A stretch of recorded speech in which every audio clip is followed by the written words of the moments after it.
You ask Tiger to calculate. This deals with the order of operations. The final result is 376.292. Let's solve it step by step. Perform any multiplication or division, from left to right. 243 over 8 equals 30.375.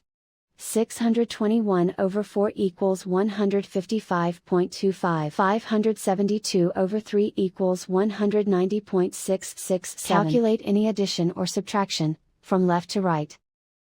30.375 plus 155.25 equals 185.625. 185.625 plus 190.667 equals 376.292. And so the final result is 376.292.